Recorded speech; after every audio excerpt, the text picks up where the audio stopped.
Hey y'all, welcome back to the channel. Can we talk with Monique? I am Monique. Thank you so much for joining me.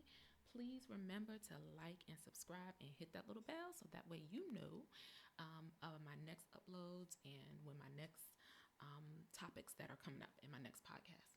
Thank you so much. I appreciate love all of my new subscribers. Thank you so much for taking time to listen to me and being interested in what I have to say. So you see the Bible there on the screen, the thumbnail, and this particular episode, this is story time because I'm gonna tell you a little story.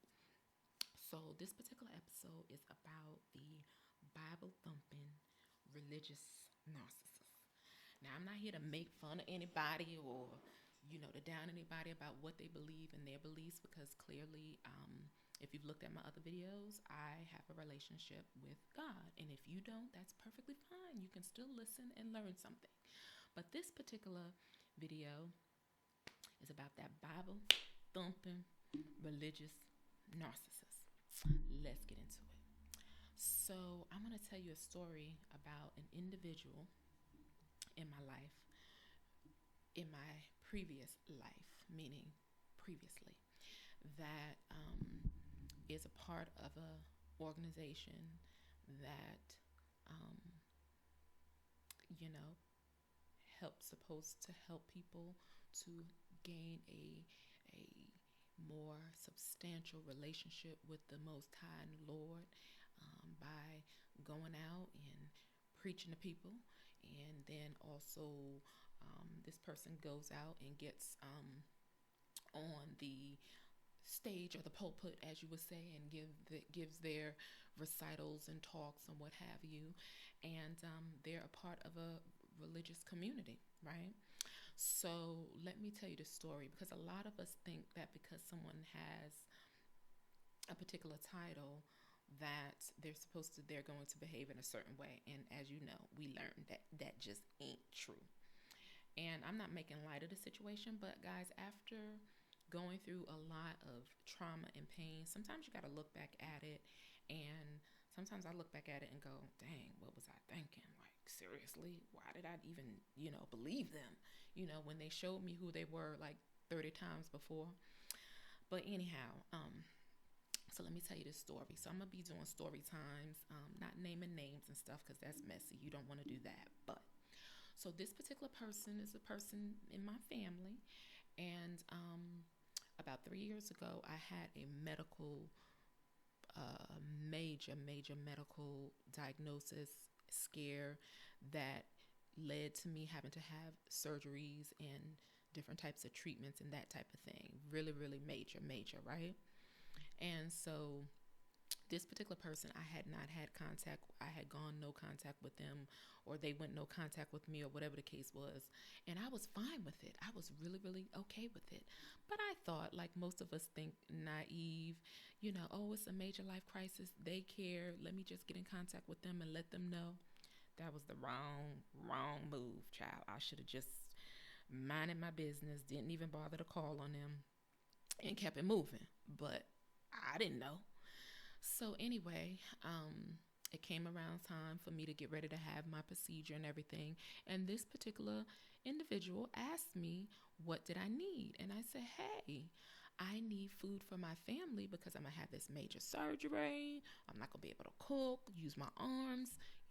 I have to just be chill for like 6 to 8 weeks. No driving, none of that good stuff. Oh, let me turn this off here. And so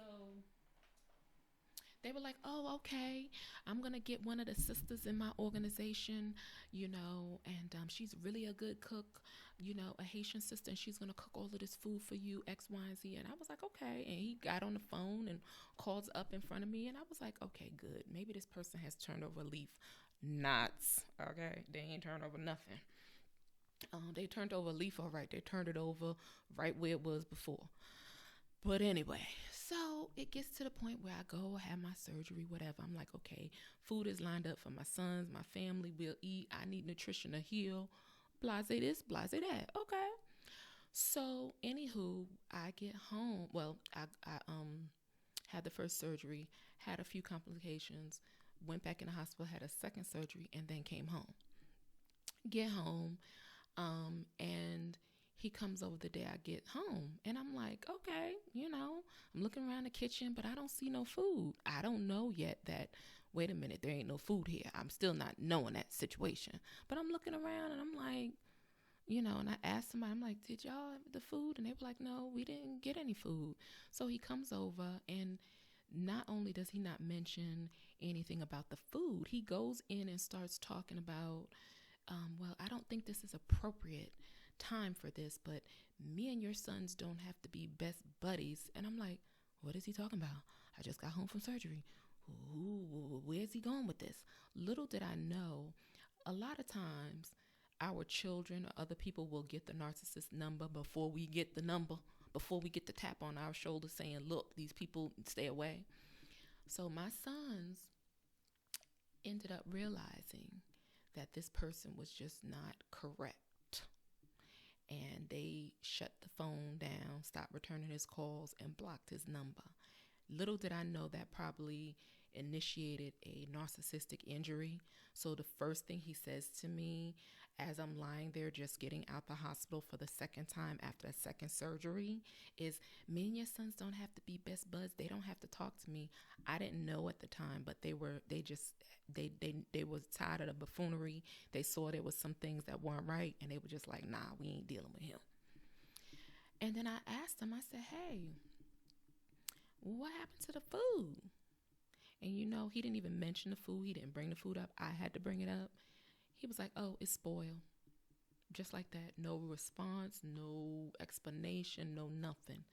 So what I realized was, prior to me even calling this person or getting in contact with this person, letting them know my medical condition, and that's why, guys, during this coronavirus running around here, if you have any major situation, don't go get back with them, because they will wait until you're at the most vulnerable part of your life, and they will desert you, and they will try to get back at you.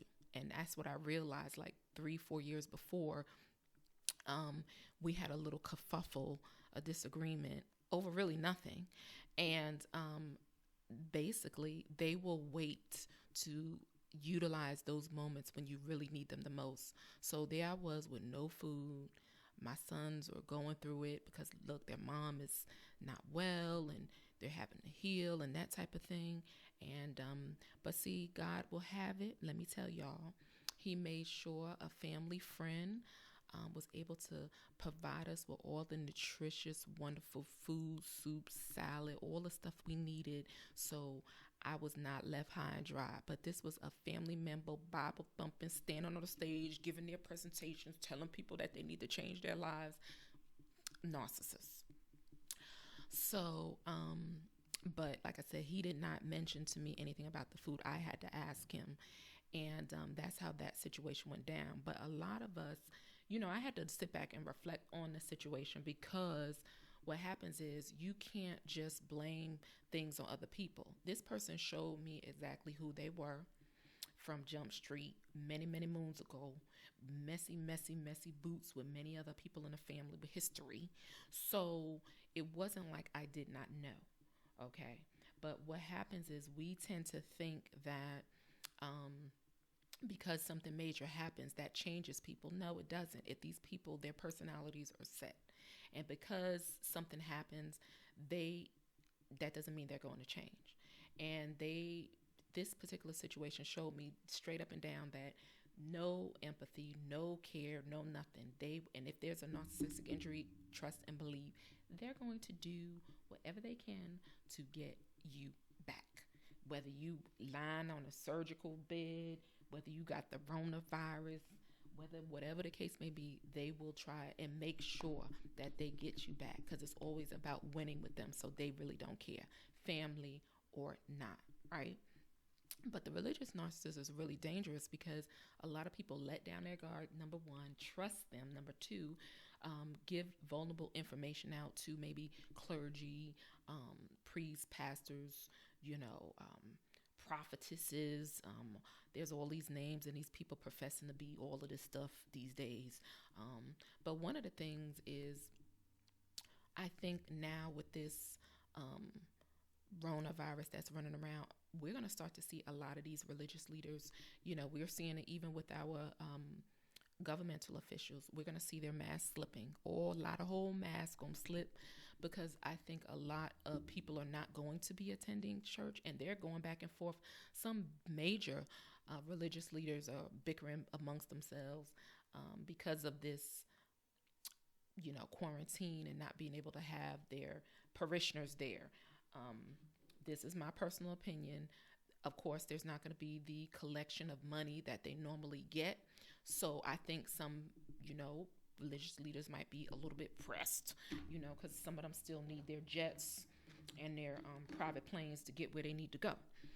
But anywho, and that's just my personal belief. But I think you're going to see a lot of mass slipping, people who feel entitled that they must do these things, even though we know that this is something contagious and that people are losing their lives. They still want to meet. But God tells us to use discernment and to use our common sense. There were plagues back then, and probably if they did have any type of service, it was probably in their home separately with that family by themselves. But I digress.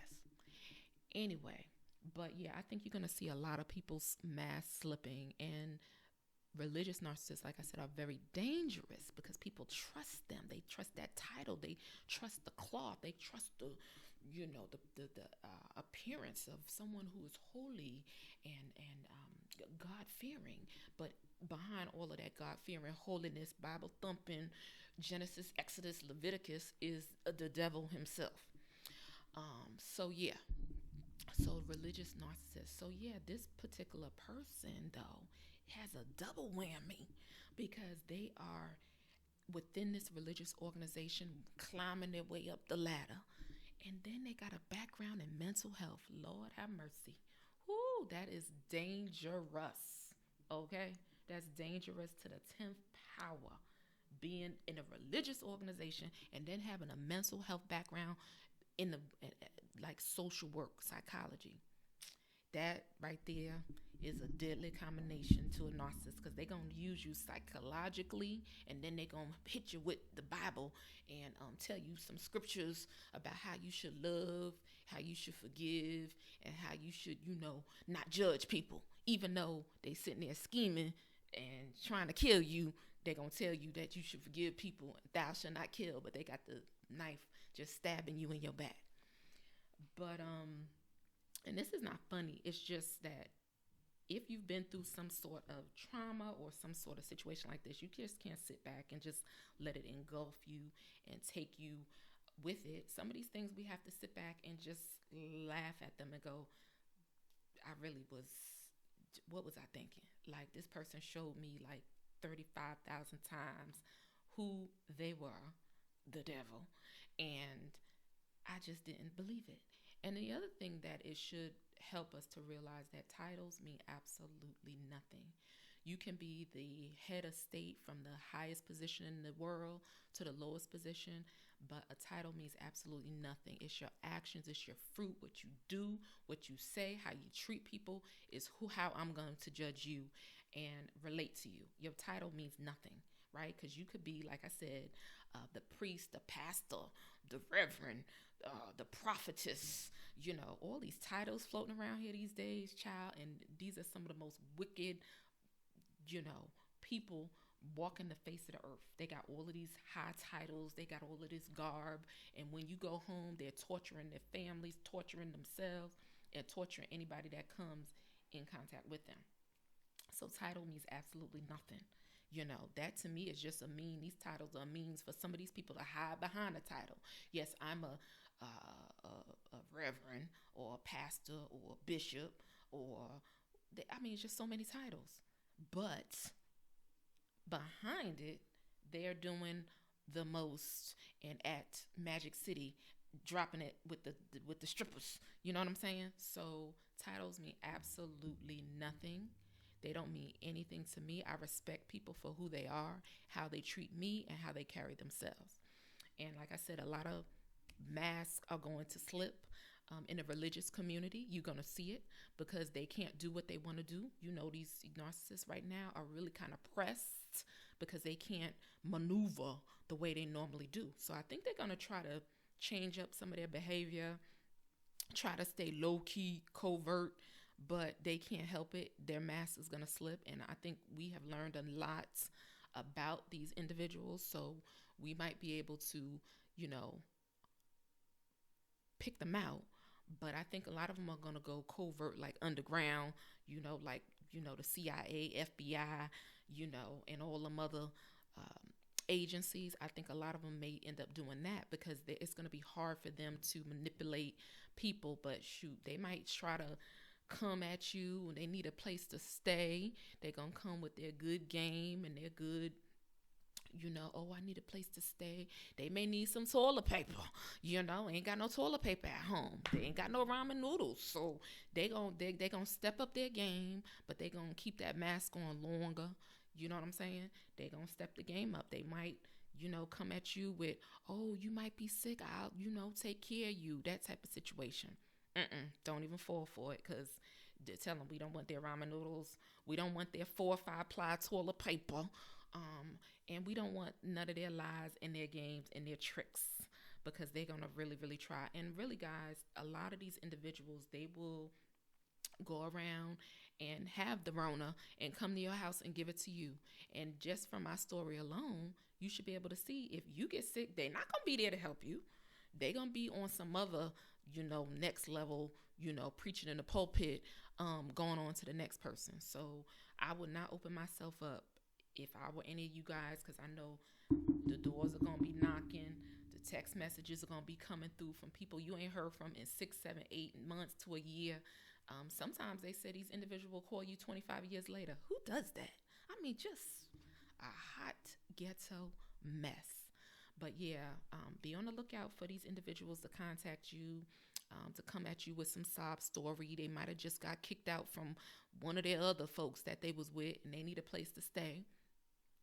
They may need your, and don't let them come over to your house. They be done took your mask, your gloves, your wipes, all of your stuff that you had, and you turn around and trust this person. Next thing you know, they done clench you out of all of your coronavirus supplies that you got in your house. So my advice is to stay away, stay no contact with these people, especially these Bible thumping, preacher, pastor, prophetess, what else? Genesis, Exodus, Leviticus thumping individuals. And I'm not, I'm making jokes. But seriously, yeah, these individuals, they're thumping on the Bible during the day, and they're scheming and plotting and planning by night. And they get up there with their garb on and their cloth, and they just stand up there so presidential, and they just standing there scheming on anybody that they can get something from. So those are some of the worst kind, because people look at them because of their position and their title, that these individuals are to be trusted, that you can be vulnerable. Oh, no. Those are the worst ones sometimes, okay? Some of these pastors, priests, they got, there's just so many titles now. Everybody, I digress, but everybody's a prophet all of a sudden. Everybody can read their mind. So all of these prophets and prophetess, why y'all didn't know the coronavirus was coming? That's what I want to know. If y'all could read the future, all of y'all fortune tellers and all y'all folk, y'all didn't know it was coming, because y'all should have warned somebody. But I digress. Anyway, but yes, the Bible thumping religious narcissists, they are some of the worst kind. And I'm not harping on anybody's religious belief. I don't care what you believe. These individuals come in all shapes, sizes, and religious beliefs. You got your Muslim narcissist. You got your Christian narcissist. You got your Baptist narcissist. You got your Jehovah's Witness narcissist. You got all type of narcissists. It don't matter what religious walk of life you got. You got your yogi narcissist. You got your all type of narcissists. So we're not harping on any one religion. That's not it. These, just like this coronavirus, it don't discriminate. It don't discriminate. It don't care what sex you are. It don't care where you live. It don't care how much money you got. So just like the narcissists, they don't discriminate either. They don't care how much, well, sometimes they do, the ones that need something, that, but they come, my point is, they come in all shapes, sizes. They come in all, social economic statuses, meaning how much money you got. They come, whether your hair is short or nappy, it don't matter. They come in all of those nice little packages, you see. So yeah, but yeah, I'm still trying to figure out all of these, religious prophets, why y'all didn't warn nobody about what was getting ready to go on. But that lets me know that some things only the Most High knows about, and some of these people are false and fake, and they ain't real. Just like the narcissist personality, it's false, it's fake, it's not real. What they show you is not really the truth. So yeah, we have to be on the lookout for um, these individuals because they are definitely here. And I'm gonna do my next upload to um, coordinate with this particular upload. Girlfriends, the girlfriend, the narcissistic girlfriends, because I'm getting text messages from some individuals that I don't even speak to, and I'm like, seriously. But yeah, how about you guys? Have you guys had any experiences with um, narcissists in your life, be it family members, friends, or even somebody that you know, where they are using the word or the Bible or religion, and you notice and you know that they're narcissists? What kind of experiences have you guys had? And like I said, I think a lot of us are used to watching these channels and getting information and people telling you don't do this, don't do that. But sometimes just stories. We're gonna be on quarantine, locked down for a little bit.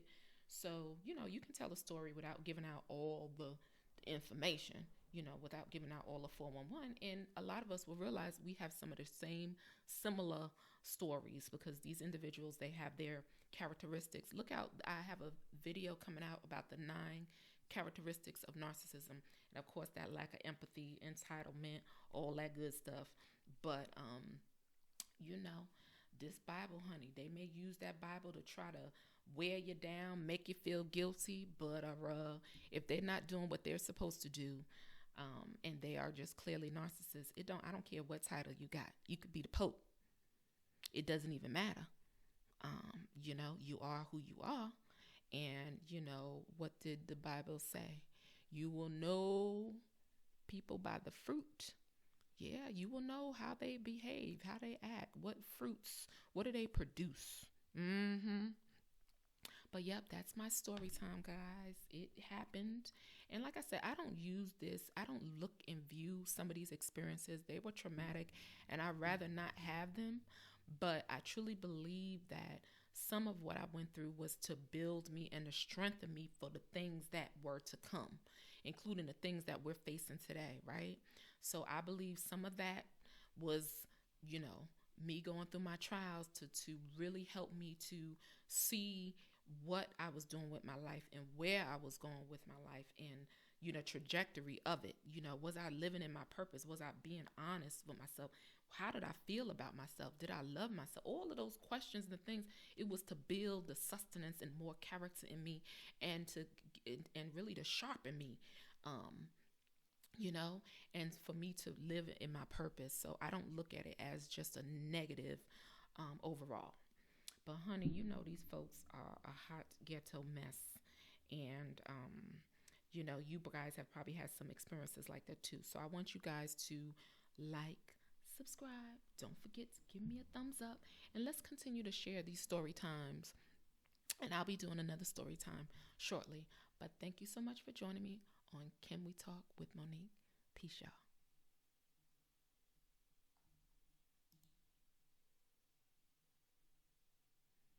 Ooh, I know how to cut this off.